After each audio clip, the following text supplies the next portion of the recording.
Ek het vir ons alternatiewe prentjie opgesit vanmiddag. Hierdie verskriklike mooi prent van die groen boom wat by waterstrome geplant is.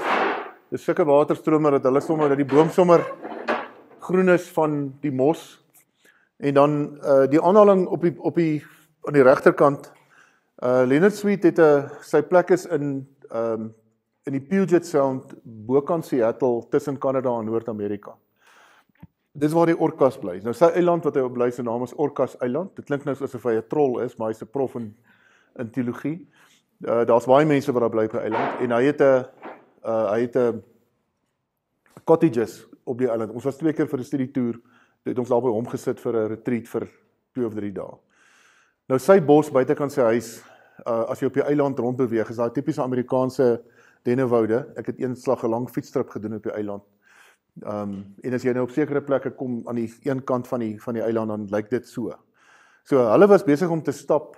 As jy daar is, dan stap hy baie keer met jou in die bos. En die ouetjie wat die opmerking gemaak het, was in die groep toe hulle gestap het. En hy het 'n stukkie geskryf op sosiale media en ek het net hierdie uitgehaal.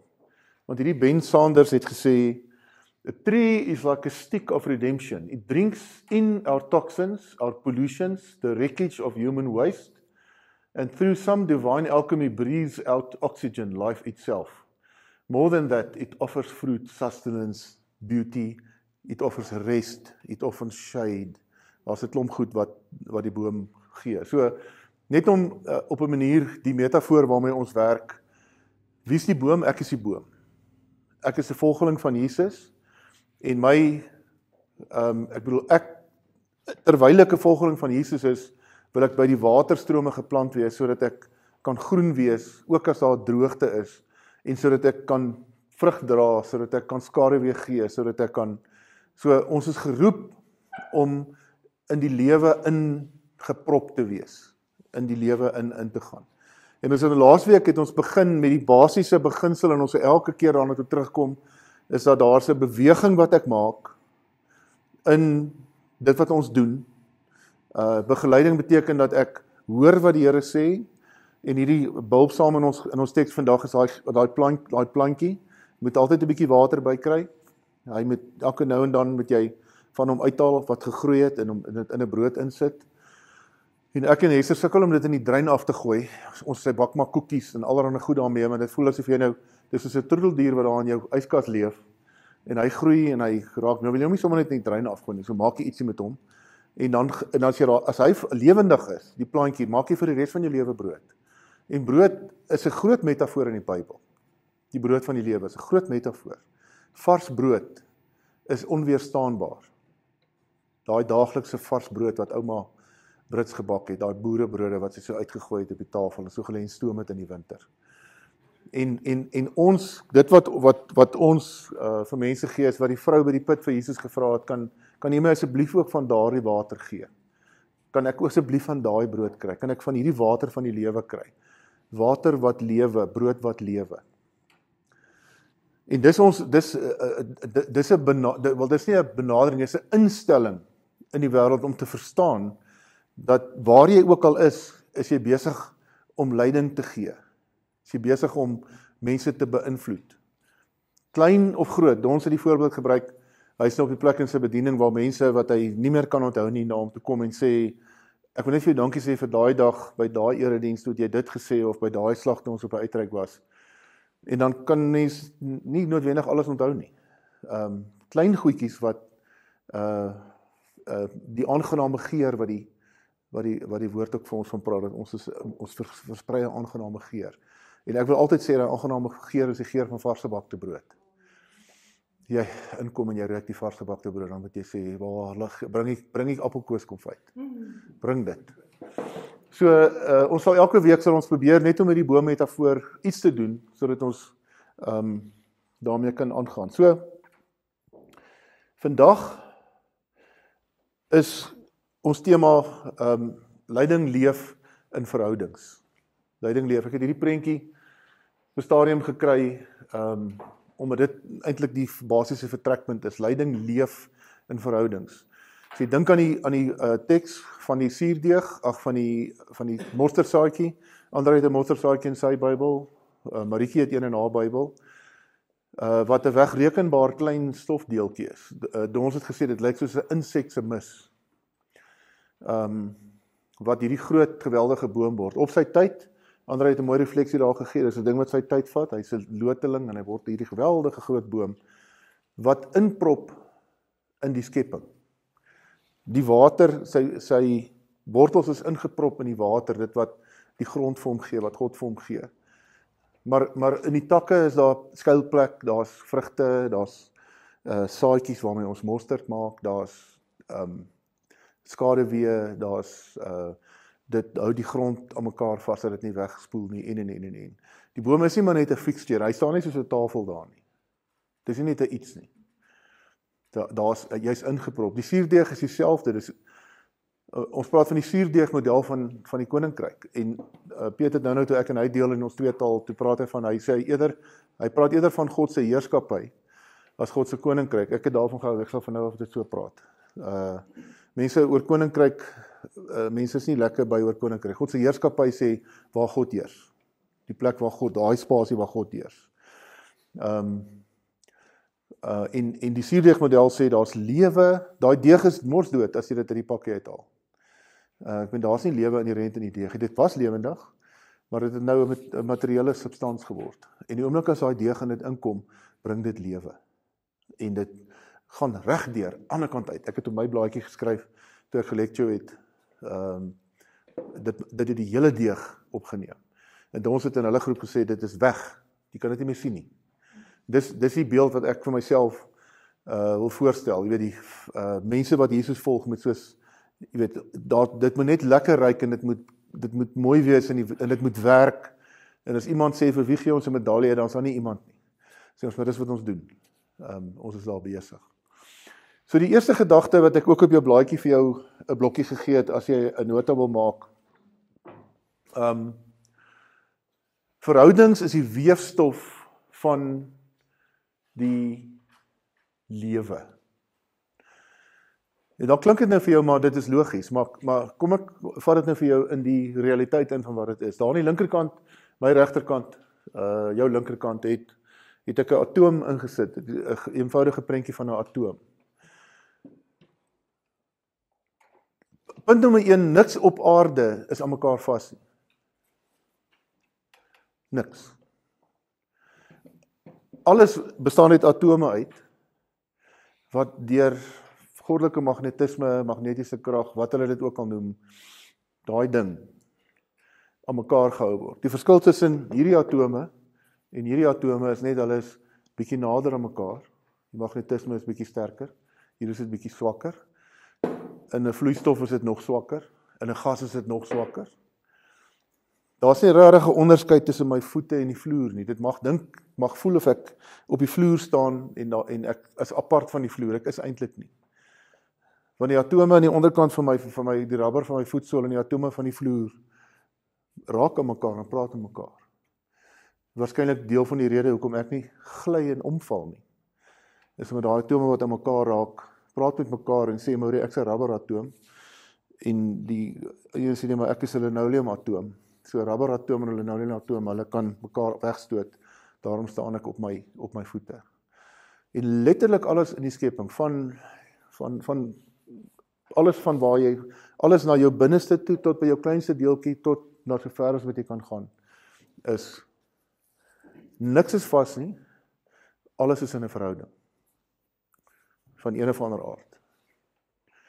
So dis die kleinste verhoudings. En dan hierdie foto is nou die James Webb teleskoop. Earendel is nou die ster wat hy nou afgeneem het laaste, wat die verste is van die aarde af op hierdie stadium. Die verste wat hy in die ruimte in afgeneem het. Dis nou daai kolletjie daar in daai rooi streepie. So dit is 28 biljoen ligjare van die aarde af. En 'n ligjaar is 9.46 triljoen kilometer. So ek weet nie van jou nie, maar ergens raak, maar dit verloor my kapasiteit om daai som te maak en te verstaan. En wat die ouens nou, ek lees graag ruimtefisika en kwantumfisika, ek verstaan so 10%, maar ek lees dit vir verwondering. Wat die ouens nou ontdek is, alles wat bestaan, alles wat is in verhouding met mekaar. Hulle praat van die primordial soup. Daar's 'n weefstof in die skepping. Wat goed by mekaar, en vir my as Christen is dit eenvoudig, dis die teenwoordigheid van God, dis God se gees. Genesis 1 sê God se gees het gesweef oor die waters. Ons kan hom nie kwantifiseer of beskryf nie, want ons weet nie presies hoe dit is nie. Maar en die manne kom al hoe meer daarna toe. Die ouens praat al hoe minder van die Big Bang, want nou die kosmosse wat ons kan sien in die sterrestelsels wat ons kan sien van ver af, hulle lyk nie soos hulle moes gelyk het as daar 'n Big Bang was, wat hulle lyk anders. Hulle moet helderder wees of louer wees, maar hulle is helder. So die ouens gooi op hierdie stadium hulle hoenders in die lug en trek hulle hare uit hulle kop uit. So ons is geneig om die wêreld in blokkies te hê. Ek het 'n huis, in my huis is daar kamers. Eintlik is daar by die groot reaktor daar in Frankryk waar hulle die goed so in die rondte skiet, het hulle nou lig as 'n vorm van materie geïdentifiseer. Lig afgebring totdat dit solidify. So die wêreld is geestelik. Dallas Willard het gesê ons is geeswesens met 'n liggaam. Ons is nie liggaamlike wesens met 'n gees nie. Die liggaam is 'n kwart van 'n miljoenste van 'n sekond in die skepping, hierdie vleis van ons. Die res van ons is vir altyd daar. Jy's 'n siel met 'n liggaam. En jy leef in 'n wêreld en ons lag altyd vir die greenies wat so aan die bome, weet die tree huggers en die ouens. Daar's begronding daarin om aan 'n boom vas te hou. Daar gebeur iets met jou. Dis 'n lewende wese om 'n goggetjie in jou hand te hê. In die kwantumfisika praat hulle van die butterfly, die skoenlapper effek, waar as jy 'n kwantumpartikel in twee deel en jy sit hom op twee verskillende plekke, as hierdie een beweeg daai ook. Ek verstaan dit nie, maar ek dink wel, dis miskien goed dat ek dit nie verstaan nie, want dit is wanneer ons met God se goed begin werk. So as ons vanmiddag wegspring oor verhoudings, dink ek moet ons net 'n tree terug gee vir onsself en net verstaan dat ons leef in 'n wêreld waar alles met mekaar in verband is. As jy met 'n boer praat, ek het nou die dag by die retreat daar 'n boer kom praat oor kunsmis en goed in die grond en boogrond en hoeveel organismes daar is in die boogrond, 300,000 organismes in 'n teelepel en hoe kunsmis en gif en al die goed dit beïnvloed. En as jy anders begin werk, hoe die natuur terugkom in een van daai groot parke in Amerika het hulle 'n groepie van 17 wolwe teruggebring in die park in. Dat die wolwe het uitgesterf. En die 17 wolwe wat hulle teruggebring het 'n pak wolwe geword en die riviere het reg begin vloei en die voedselsketting het begin uitwerk en die hele ekologie van die park het verander. En so is jy ingebed in 'n web van verhoudings in jou lewe. Die mense wat jy van weet, die mense wat jy onthou, die mense wat jy ken, die mense wat op jou boekie is. Ook die mense in die vlug in Indië wat onverklaarbaar in die week neergestort het. Dis ook deel van jou weefstof. As jy soos ek is, het ek my hart in mekaar gekrimp. As ek dink om 'n passasier in 'n vliegtuig te wees en te weet, jy weet, en te besef maar dit is nou dit. Die loods wat besef hy 300 mense agter sy rug hier in die vliegtuig en hy gaan hulle nie kan help nie. En jou hart krimp in een as jy by ongeluk verby ry of as 'n kind sonder 'n baadjie loop of vas. Want dis deel, ons is deel van mekaar.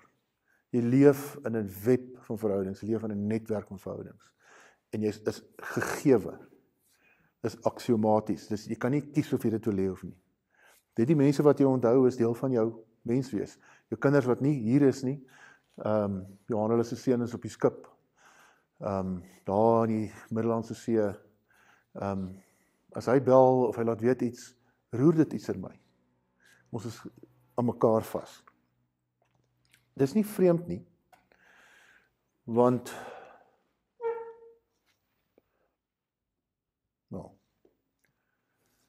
God is 'n verhouding.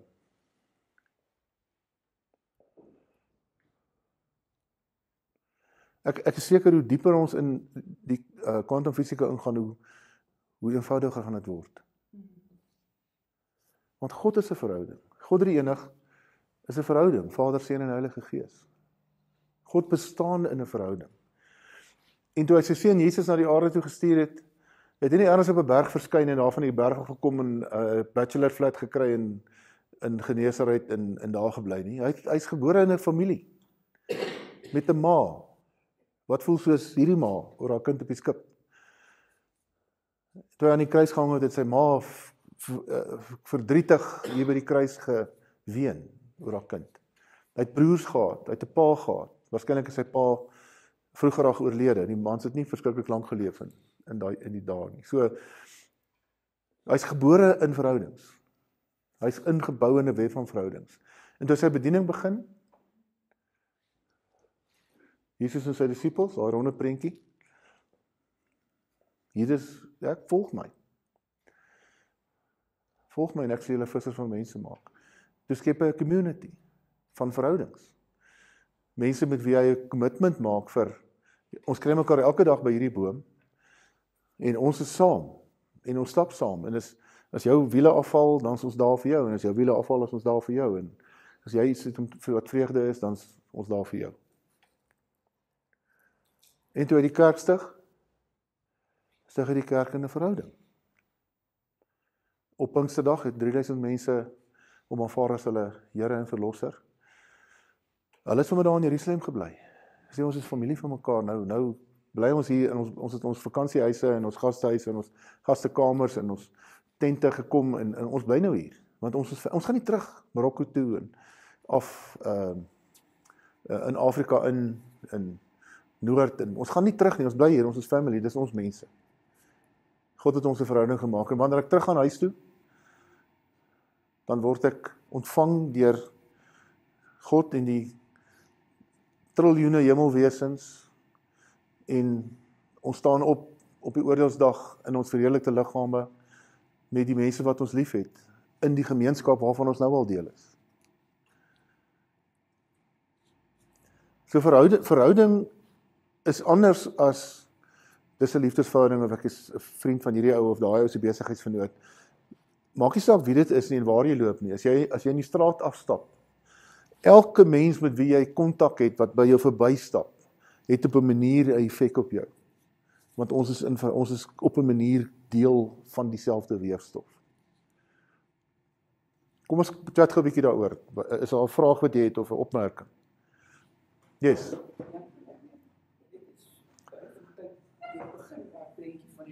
Ja. Wat die wortels en die stam en die vrugte en so dat. Ja. Soos daai boom. Lees op die oomblik 'n boek met die titel The Hidden Life of Trees. Ja, gehoor van hom, ja.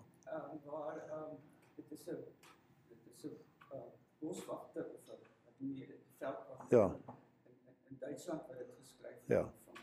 Maar waar hulle dan nou gekyk gesien het hoe die bome in 'n bos mekaar beïnvloed en bewerk.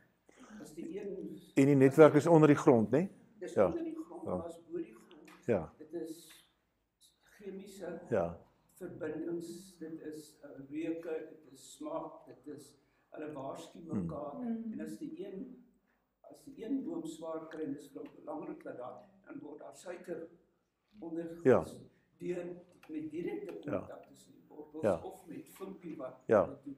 So ook as jy jouself sien as daar's 'n enkel boom. Ja. En 'n bos is 'n enkel boom meer. Enkel boom. Ja.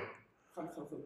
Dankie Anneke. So, dis 'n belangrike Nee, dis belangrik is in die ding wat ons hier eers moet vat is net dat jy ingebed is. Jy's 'n suurdeeg molekule in 'n suurdeeg. Jy's ingebed in hierdie verhoudings. En die feit dat jy nie iemand sien of nie met iemand praat nie, of die feit dat jy nie iemand ken nie, beteken nie dat julle nie gekonnekt is aan mekaar nie. Ek het nou die dag 'n ding gelees oor mos en die funksie wat mos, dieselfde tipe funksie wat mos in die bos doen om kommunikasie te doen en goeders rond te stuur tussen die bome. Hoe dieper dit gaan, eenvoudiger word dit. Dit lyk baie ingewikkeld, maar dieper ons gaan, hoe eenvoudiger word dit. Nog 'n opmerking? Dons. Dit is gepas dat vandag 3 eenheidsdag. Ja, dankie. Ja. Sondag na Pinkster is in ons kerkgeskiedenis en ons kerktradisie is die eenigheidsdag. God is 'n verhouding. Yes.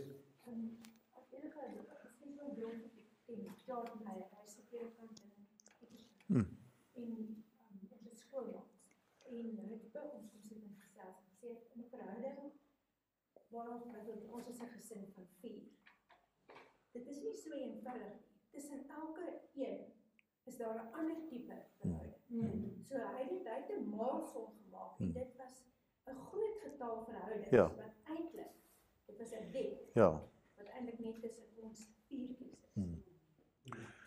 En so die punt van hoekom ons hier oor verhoudings praat, is verhoudings is die substraat waarin lyding plaasvind. Bestuur en lei is 2 verskillende goed. Lyding vind plaas in die substraat van 'n verhouding. En die korporatiewe wêreld wat baie van ons in was, is 'n wêreld waarin die korporatief word die organisme, maar dit is eintlik 'n struktuur.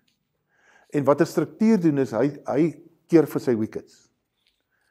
'n Organisme verander nie sy DNA nie, maar as die groen gras op is, en as blou gras wat hy kan eet, dan gaan hy blou gras eet. Binne 2 dae is hy blou, hy is nie meer groen nie. Maar maak nie saak nie. Help dit my, hou dit my DNA in stand, kan ek groei? Yes, ek eet dit. 'n Struktuur keer vir sy wickets. Dit gaan nie vir hom oor DNA nie, dit gaan vir hom oor wat sien mense van buite af. So binne 'n struktuur, wat daar ook al bereik word, leiers, mense wat leiding neem, mense wat leiding gee, binne in strukture, in bestuursposisies, lig hulle maatskappy op, omdat hulle die mense oplig. Hulle verstaan verhoudings is die substraat waarin lyding plaasvind. Dis die eerste beweging. As ek my eerste beweging by God gekry het en van balans afkom, is dit die volgende beweging om in verhouding met iemand te tree. Ek kan nie Jesus vir hom aanpas. Soos Trump daar eenslag aan die tifoon, so die vadoeke so vir die mense oorgegooi het nie. Ek wil net hierdie kan staan en ek gooi vir hulle vadoeke. Ons hanteer die evangelie baie keer so. Die evangelie is eyeball to eyeball, toenail to toenail. Verhouding is die substraat waarin ons is. OK, nou die uitdaging van verhouding is, hoe word ek nie mal nie? Hoe het ek ook tyd vir myself? Hoe het ek tyd vir my vrou en my kinders, as ek dan almal se broer is? As almal wat in Clarence bly, op 'n manier my substraat is waarin ek operate, is my suurdeeg. As daar 'n brand uitbreek onder aan die ander kant van die dorp en daar's mense wat uit buitehuisig is, raak dit my hart.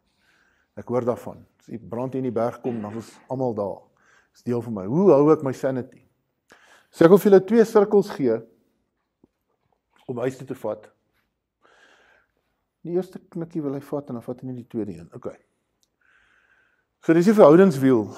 En ek gaan net vinnig iets daaroor sê en ek wil hê jy moet in die week met jy daaroor nadink. Die linkerkantste een praat van jou gee so 'n bietjie getalle.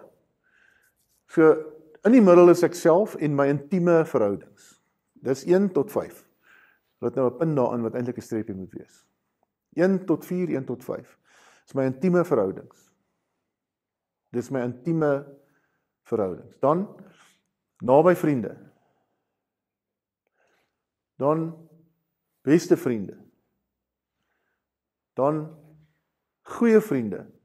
Vriende, kennisse en name wat ek ken. Wat ek van weet. So jy sien hier in die onderkant gee hulle 'n bietjie getalle, 5, 15, 50, 150. Sou kan vriende wees met ongeveer 150 mense, dan begin jy die plot verloor. Die grootste hoeveelheid kerke in die wêreld is tussen 150 en 200 mense. Meer as 80% van die kerke in die wêreld. Want dis waar jy nog name, gesigte en 'n bietjie nabyheid kan hê. En verder raak dit gesigte. 5000 is gesigte wat jy ken. Hulle sê ons kan so 5000 gesigte onthou. Dis nou mense op die TV en mense wat ons in Bethlehem met die ry op vakansie ergens heen en jy klim uit by 'n garage en jy stap in en jy sien iemand en jy dink maar, yes, ek moet daai ou ken. Hy van waar af ken ek hom? Nee, dis daai. OK. So ou leef so in 'n konsentriese sirkel van verhoudings. Nou hierdie een aan die regterkant het ek bietjie aangepas om hom so bietjie eenvoudiger te maak. So en in elke kleur is 'n boundary. En 'n boundary is 'n ding wat jy opsit ter wille van dit wat hierdie kant van die boundary is.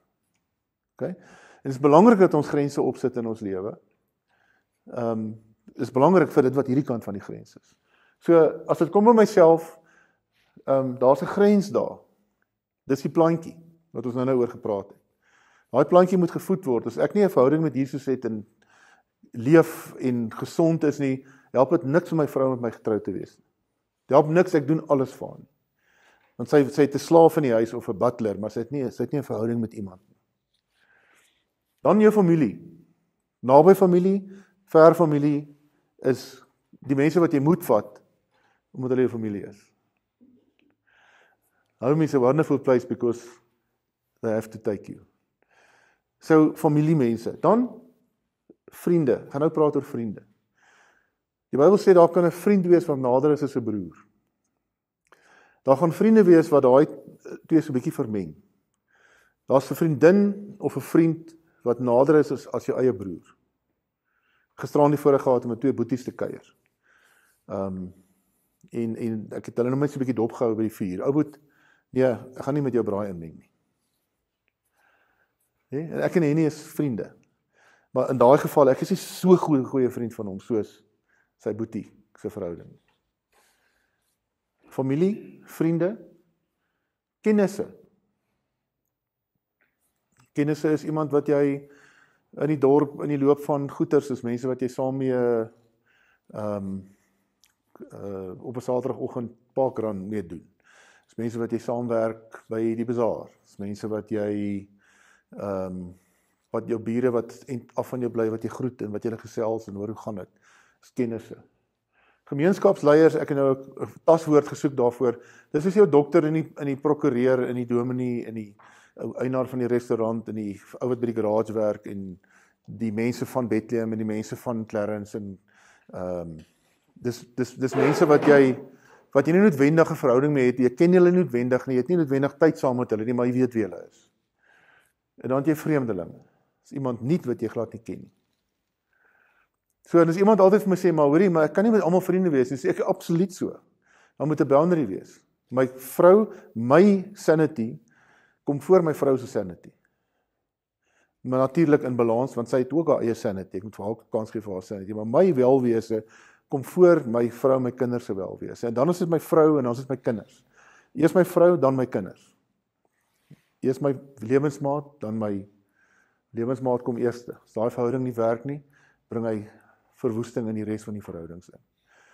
Waar is jou familie? Daar's 'n ma, daar's 'n boetie en 'n sussie. Praat nie van ver familie nie. Ma, boetie en sussies, daai familie. Dan vriende.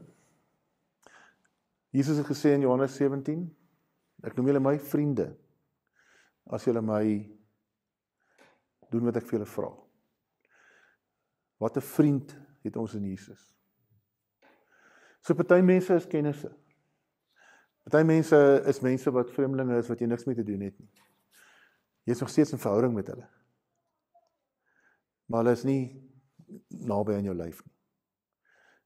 Ek gaan nou iets sê oor hoe werk daai vriendskap, dat ons altyd seker maak dat ons ook met vreemdelinge en naby mense dieselfde substraat het, ons, wat Jesus volg. So, en daar kan 'n vriend wees, wat jy gereken het as 'n vriend, waar die sous deurloop, waar vertroue heen gaan, en waar jy skade ly, of waar jy teleurgestel word, en waar die vriendskap geseer kry. En in daai vriendskap is dit nodig dat daar vergifnis kom, en dat dit wat seer was, dat daar vergifnis gevra word, en daar vergifnis gegee word. Beteken nie noodwendig dat dit nog steeds dan weer 'n vriendskap in die groen blokkie gaan wees. Het kan beteken dat hy so 'n bietjie uitskuif na kennis toe. En dat daai ding so 'n bietjie afkoel. Ek gaan nou vir jou sê, wat sê die Bybel is 'n vriend? Dan sê jy verstaan wat ek bedoel. So wat ek nou net wil hê jy moet hoor is, dis belangrik dat jy grense het En 'n grens is nie iets wat sê, wel ek moet niks meer te doen hê nie. Grens is net, ek keer so 'n bietjie vir hierso. So ek gaan nie hiervoor ja sê nie, want ek keer vir hierdie aan die kant. Hierdie het aan tafel toe ons, hy is vreeslik ordentlik hou.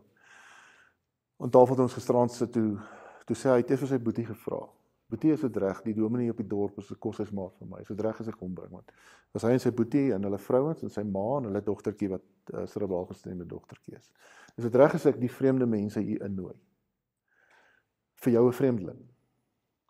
Want dit is 'n vriend van my. Dis 'n boundary. Hy het vir sy boetie kon gesê het nee. Ek sê nou, Jan, ons kom by 'n koffie drink. Sal net ons wees. En ek kom agter mense wat Jesus volg is baie keer onseker oor dit. Jy weet, moet ek nou, wat moet ek nou maak? So laaste punt, hoe lyk die substraat? Hoe lyk daai suurdeeg, daai weefstof wat die ruimtes aan mekaar vashou? Daai oneindige krag van God wat atome en goed aan mekaar vashou. Wat ons noem vriendskap. Ek wil net met 2 keer druk, ek weet nie hoe kom. So kom ek probeer afsluit met 'n rule of thumb. Dis uit die aard van die saak. In die week het Piet vir ons teks gegee. Die eerste teks gee die konteks van die week en dan is die res van die teks sê vir ons hoe kan ons in vriendskap met mense wees om daai te leer. In die Ou Testament is daar nie 'n verskil tussen die woord naaste en vriend nie. In Hebreëus. Dis riach is die woord vir vriend en naaste. Dis dieselfde woord. Maar dis duidelik uit die Ou Testament dat dit diep en intieme, naby, kom ek gebruik eerder die woord naby, 'n sterk verhouding anders as 'n naaste bestaan. Alhoewel daar nie 'n woord daarvoor is nie. So ons gaan so 'n bietjie op die konteks af en nie noodwendig op die woord nie. So 'n eenvoudige voorbeeld is Dawid en Jonatan. Nee, Jonatan en Dawid. Dawid was vir Jonatan so lief soos vir 'n broer. Die teks sê hy was lief vir hom. In die Nuwe Testament is vriend Philos. Dis waar die woord Philadelphia vandaan kom. Die Amerikaanse stad. The City of Brotherhood. Philos is ook die woord van die ander woord wat van hom afstam is die Griekse woord liefde. So in die Nuwe Testament gaan vriendskap oor liefde. En net om liefde te definieer, liefde is 'n verbintenis aan die welwese van die ander persoon. En dis weer kofferwoorde. Verbintenis beteken 'n commitment, 'n ferm besluit, 'n keuse aan die welwese dat dit met die ander persoon sal goed gaan, dat hy sal groei en dat hy sal flourish en dat hy sal vooruitgaan in die lewe.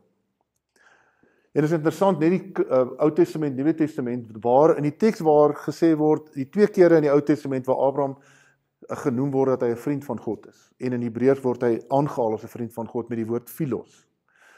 In Hebreëus is dit nie riach nie, wat daar gebruik word nie. Dit is ahaf. Dis 'n ander woord wat 'n verhouding op 'n ander manier aandui. Is dat God, dat liefde is tussen hom en God. So dis die substraat waarmee ons werk as ons praat oor verhoudings. En dan 'n kort opsommingkie. Is nie. Die 4 goed wat uit die Bybel uitkom oor vriendskap. Om 'n vriend te wees is om opreg te wees. En dan wil ek hê jy moet so 'n bietjie in jou kop rond dobber na ek dink aan jou besigheidsgroepie van al die jare, Brad. Dink aan daai vriende wat Toby is ook vir my altyd 'n voorbeeld oor almal wat hy ken en opsoek en wat hy saam op skool was. Die vriende wat die naaste is aan jou. Hoekom is hulle jou vriende? Egtheid. Opregtheid en egtheid. Ek kan vir hulle vertrou. Ons sê altyd, ek weet waar ek met jou staan. Egtheid. Die tweede ding is, dis aangenaam om saam met hulle te wees. Die begrip in die Bybel wat daarmee saamgaan is die begrip gasvryheid of hospitality. Nie hotelle nie, biblical hospitality, om ruimte te maak. Bybelse gasvryheid beteken dat hierdie ruimte hier by my is 'n ruimte waarin jy jouself mag wees. Die ou mense het gesê, welkom in ons huis, jy kan maak hier in jou huis, maak of dit joune is. Nee, hulle was altyd nie so ernstig daaroor nie, want as jy dan nou die drankkabinet oopmaak, dan sal jy weet, jy kan nie sommer net in die yskas invaar nie. Maar Bybelse gasvryheid is om te sê, die spasie rondom my is 'n spasie waar jy veilig is om jouself te wees. Aangename saamwees. Dis iemand saam met wie jy graag tyd spandeer. Dis iemand wat jy sal ry om by te kuier.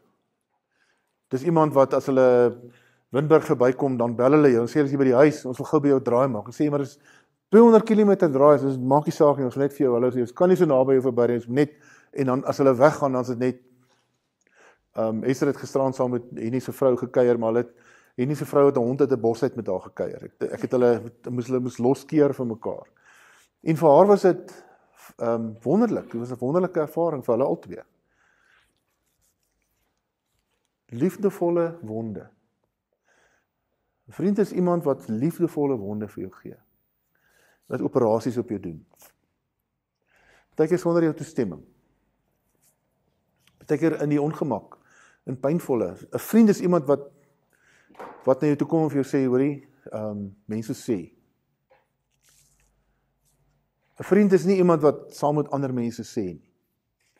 Gaan saam met die eerste ding, opregtheid, egtheid. Liefdevolle wonde. Dis die Matteus teks oor die tug wat die kerk so verdraai het. As daar 'n fout is, gaan na jou broer toe, gaan sit by hom, of jou suster. Gaan sê vir hulle, kom ons praat die saak uit. As hulle nie wil hoor nie en hulle, dan vat jy nog iemand saam met jou. En as hulle nou nog nie wil hoor nie, dan vat jy 'n ouderling van die gemeente saam, dat hy arbiter kan wees. Wees vir ons 'n mediator in ons gesprek, asseblief, die verhouding is my belangrik. En dan as ons dit nie kan uitsorteer nie, dan moet die gemeente sê, jong, as jy nie kan vrede maak nie, moet die ou wat nie wil vrede maak nie, moet buite kan staan, totdat hy wil vrede maak. En dit gebeur nie alles in 4 weke nie. Kan in 10 jaar gebeur. Nie? Liefdevolle wonde. En dan getroue standvastigheid. As ek daar is hy daar, kan ek op hom reken. As hy daar is, kan ek op hom reken. Kan hom in die middel van die nag bel. Kan hom in die middel van die dag bel. Hy sê vir my sê as hy nie kan nie, maar hy sê vir my 'n plan maak. Sy hart is oop teenoor my. Maar dit is nie belangrik of dit met my goed gaan nie. Dit is nie belangrik of ek die rekening betaal by die restaurant nie. Dit is nie belangrik of ek mooi aangetrek is en mooi lyk en hy of sy lyk goed saam met my nie. Dit is nie belangrik of ek saam met hom op 'n jagtrip gaan en of ons, dis nie belangrik nie. Nou in die week, in julle teks in die week, gaan julle nog fasette van, want onthou, die Here het vir ons gesê, behandel mekaar so. Maar hierdie is die substraat. Hierdie is waarvan die Here die skepping om mekaar gesit het. En wat vra dit van ons, as ons wil leiding neem in verhoudings? Dit vra van ons om 'n vriend te wees. So of dit 'n vreemdeling is, of dit 'n kennis is, of dit die mediese dokter is, wat jou opereer het om jou, amper sê 'n knersdarm, jou blinde darm uithaal en toe in die operasie agterkom dat jy nie 'n blinde darm het nie en jou weer moes toewerk, soos wat Marna gebeur het. Of dit jou broer is, wat jou grond agter jou rug wil uitkoop, of dit jou vrou is, wat vergeet het om jou te sê van die paar goed wat sy op die kredietkaart gekoop het. Maak nie saak wat dit is nie, of wat jou vyand is. Jesus sê, wees lief vir jou vyand. Wat beteken dit, om te philos met jou vyand? Dit beteken om opreg te wees. Nie om, ek het verlede jaar in die begin, toe die dominees in die Vrystaat so aksie wat hulle in die koerante ding wil publiseer, en die ou stuur vir my 'n WhatsApp, ek is op haar eerste kort vakansietjie vir my, en ek kry die ding, en ek het nie vrede daaroor nie. En ek bel hom, en ek sê van, hoorie, ek stem saam met jou, dis erg, maar hierdie is die manier om ons te doen nie. Ons kan nie dit so doen nie. So ek weet dat ek voel soos julle voel, maar en toe het hulle 'n groot pak slaag gekry, want die media is nie jou vriend nie. Krantman is nooit jou vriend nie. Want Opregtheid. Ek sê vir jou wat ek dink. Daar's 'n manier wat ek dit sê, natuurlik. Ek kan nie sê, jy weet, ek praat altyd die waarheid en dan smeer ek mense en ek dink dis okay nie, want die Here roep ons nie om dit te doen nie. Opregtheid. Aangename saam wees. Is dit vir 'n vreemdeling lekker om jou op straat te ontmoet? Is jy soos die crazy dominee van die dorp wat mense hier in die straat groet as hulle verbystap? Hallo julle, hoe gaan dit? Waarvan af is julle? Ja, ons kom van so en so af. Ons sien ek die man kyk op sy vrou en sy kinders en hy trek hulle so nader aan hom. Sê ek, nee, maar geniet dit in ons dorp man, welkom, ons is bly julle is hier. Dit is 'n crazy ding vir my, maar is dit mense lekker om by te wees? As hulle van jou weggaan en jy ry weg nadat jy hulle langs die pad gehelp het, sê die vrou vir die man, dis nou aangename mense. Liefdevolle wonde. Liefdevolle wonde. Ek sê altyd vir iemand, ek is lief genoeg vir jou om hierdie ding vir jou te sê. En ek weet dit gaan 'n tawwe ding wees dalk vir jou om te hoor. En ek het sulke vriende. Ek het sulke vriende op die dorp wat al vir my daai praatjie gemaak het. Ons is baie lief vir jou, maar ons wil net hierdie ding vir jou sê. Ek wil jy moet dit weet. My vrou doen dit ook. Sy hou my so vas as sy sê, hoor ek is baie lief vir jou, maar ek wil jy moet hierdie hoor. En dan hou sy my vas as ek nie kan ontglip nie, sy hou vir my daar. En dit is nie altyd swaar en seer goed nie. Dit is baie keer net goed wat jy vir iemand wil sê. Hoor jy, dit is miskien goed dat jy hierdie weet, want dit maak dat daar half dinge nie lekker is nie. En getroue standvastigheid. As jy gesê het, ek help jou, dan ry jy Bethlehem toe en jy kry petrol en jy kom terug. Vir die vreemdeling, vir die vriend, vir die kennis, vir die veearts, of jou skoonma. Selfe. En dit is nie belangrik of iemand naby aan jou of hy ver van jou is nie. Dis die substraat waarin ons operate. Dit is hoe dit lyk om philos, vriende te wees. En die Ou Testament bydra van 'n vriend is 'n vriend is so iemand wat jou na God toe vat. Iemand wat jou na God toe vat. Wie kies jy om in jou vriendsirkel te wees? Iemand wat jou na God toe vat. En ek sê altyd, mense het ook 'n paar vriende wat jy oornooi, wat saam met jou kom eet by jou huis, maar wat jy dophou dat hulle, as jy borde afvat, check jy dat al die messe en varke daar is, want hulle sal inpak en huis toe vat. Mens moet ook met ongelowige, partykeer bar mense vriende word, op hierdie manier. Hulle is nie altyd die ouens wat jy saamnooi op die braai, of saamnooi op die jag. Ok, op of aanmerkings, gedagtes.